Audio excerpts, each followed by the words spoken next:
আজকে আবারও একটা নতুন ভিডিও আনলাম।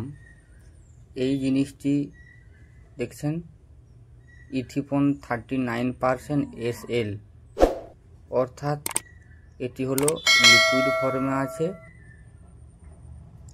আচ্ছা, এর কাজ মূলত আমরা কোনো জিনিস, কোনো ফল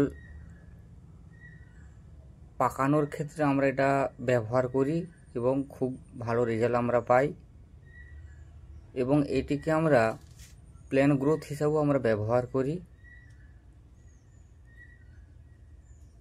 আর এর ডোজ হচ্ছে কোনো ফলন্ত ফল যে পাকানোর কাজে আমরা যখন ব্যবহার করব তখন একে আমরা ব্যবহার করব 2 থেকে 3 ফোঁটা করে ফলের মোটাতে ব্যবহার করে দেব, তাতে আমরা রেজাল্ট খুব সুন্দর পাই।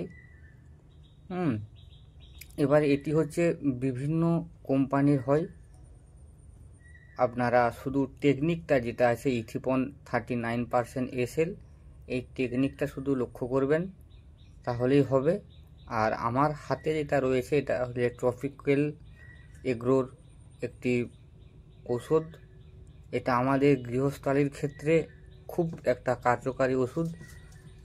যে কোনো ফলের মোটাতে দিয়ে দিলে সে অবশ্যই পেকে যাবে 2 দিনের মধ্যে। তো এটা খুব কার্যকারী ওষুধ, আপনারা এটা ব্যবহার করতে পারেন, ঘরে এনে রাখতে পারেন, যে কোনো পরিস্থিতি এটা দেওয়া যায়, কোনো অসুবিধা নেই। চটজলদি এটা কাজ হয়। তো আপনি এটা এবং এর সাথে দেখছেন প্ল্যান্ট গ্রোথ রেগুলেটর, এটা আমাদের গাছের ক্ষেত্রেও দেওয়া হয়, এটা দিবেন।